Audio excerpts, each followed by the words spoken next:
بسم اللہ الرحمن الرحیم۔ کنونشنل انشورنس حرام کیوں ہے اور کنونشنل انشورنس پالیسی لینا ناجائز کیوں ہے، اس بات کو صحیح طریقے سے سمجھنے کے لیے دو باتوں کا جاننا بڑا ضروری ہے۔ ان میں سے پہلی بات یہ ہے کہ انشورنس پالیسی یہ کیا چیز ہوتی ہے، اور دوسری بات یہ کہ انشورنس پالیسی کی حقیقت کیا ہے۔ آج کی اس دوسری ویڈیو میں آپ حضرات کے سامنے ان دو بنیادی چیزوں کی وضاحت پیش کی جا رہی ہے۔ انشاءاللہ تیسری ویڈیو میں بنیادی سوال کہ انشورنس حرام کیوں ہے اور کنونشنل انشورنس پالیسی لینا ناجائز کیوں ہے، اس کا جواب دیا جائے گا۔ جہاں تک تعلق ہے پہلی بات کا کہ انشورنس پالیسی کیا چیز ہوتی ہے، تو در حقیقت یہ ایک لیگل ایگریمنٹ ہوتا ہے انشورر اور انشورڈ کے درمیان میں۔ انشورر کہتے ہیں اس کمپنی کو جو کہ انشورنس پالیسی دے رہی ہوتی ہے، اور انشورڈ کہتے ہیں اس پرسن کو جو کہ انشورنس پالیسی لے رہا ہوتا ہے۔ ان دونوں کے درمیان میں جو ایک لیگل ایگریمنٹ ہوتا ہے اس کو انشورنس پالیسی کہا جاتا ہے۔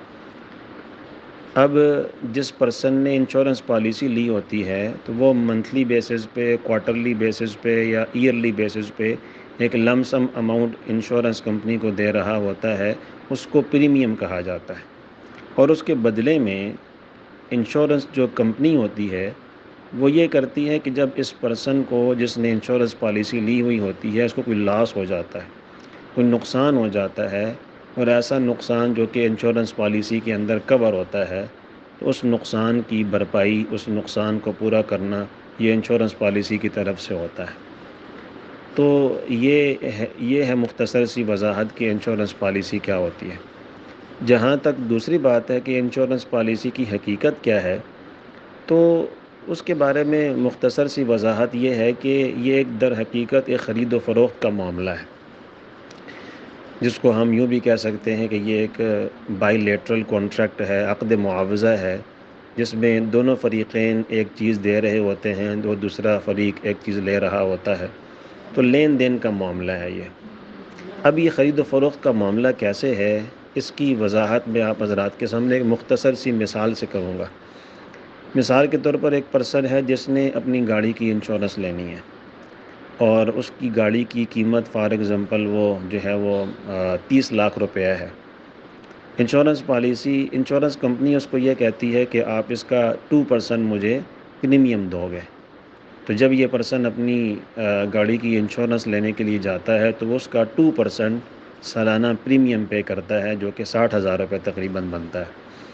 اب جب یہ انشورنس پالیسی لیتا ہے، اپنی گاڑی کی انشورنس لیتا ہے، تو انشورنس کمپنی اس کو بدلے میں جو حادثات گاڑی کو پیش آ سکتے ہیں، گاڑی مکمل چوری ہو جائے، ٹوٹل لاس ہو جائے، گاڑی چوری ہو جائے، یا یہ کہ گاڑی کو حادثہ پیش آ جائے کہ گاڑی مکمل ہی جو ہے وہ تباہ ہو جائے، یا پارشل لاس بھی ہو سکتا ہے کہ جو ہے وہ کوئی ایکسیڈنٹ ہوا، اس کا بمپر ٹوٹ گیا۔ تو ان تمام صورتوں میں جو نقصان ہوتا ہے، پارشل لاس ہو یا جو ہے وہ ٹوٹل لاس ہو، وہ انشورنس کمپنی جو ہے نا وہ پے کر رہی ہوتی ہے، انشورنس کمپنی پورا کر رہی ہوتی ہے۔ تو انشورنس کمپنی کی طرف سے جو نقصان کی صورت میں پیسے دیے جا رہے ہوتے ہیں، وہ ممکن ہے وہ 30 لاکھ مکمل ہوں جب ٹوٹل لاس ہوگا، پارشل لاس ہو تو ممکن ہے وہ 30 لاکھ سے کم ہو، وہ نقصان پورا کر رہی ہوگی۔ تو یہ در حقیقت خرید و فروخت کا معاملہ ہے۔ خرید و فروخت کیسے ہے کہ جو پرسن جو کہ پریمیم دے رہا ہے 60,000 روپیہ، وہ خرید رہا ہے۔ کس چیز کو خرید رہا ہے؟ انشورنس کمپنی سے اپنی گاڑی کی 30 لاکھ ویلیو کو خرید رہا ہے۔ تو یہ خرید و فروخت کا معاملہ ہے۔ تو جب یہ دونوں باتیں ہمیں سمجھ میں آ جائیں گی کہ انشورنس پالیسی کیا چیز ہے، انشورنس پالیسی کی حقیقت کیا ہے، تو پھر انشاءاللہ بنیادی جو سوال تھا کہ انشورنس پالیسی حرام کیوں ہے اور اس کی پالیسی لینا ناجائز کیوں ہے کنونشنل سائڈ سے، تو انشاءاللہ اس بات کو سمجھنا بڑا آسان ہوگا۔ امید کرتا ہوں کہ آپ حضرات کو میری اس گفتگو سے فائدہ بھی ہوا ہوگا، اور یہ دونوں بنیادی باتیں آپ کو سمجھ میں بھی آ گئی ہوں گی۔ اگر اس حوالے سے کوئی رائے ہو اور کوئی جو ہے وہ سوال ہو تو آپ کمنٹ باکس کے اندر جو ہے وہ ہمیں بھیج سکتے ہیں۔ انشاءاللہ تیسری ویڈیو میں آپ حضرات کے سامنے بنیادی سوال کا جواب دیا جائے گا۔ اللہ تعالیٰ سے دعا ہے اللہ تعالیٰ ہمیں بات سمجھنے کی اور اس پر عمل پیرا ہونے کی توفیق عطا فرمائے۔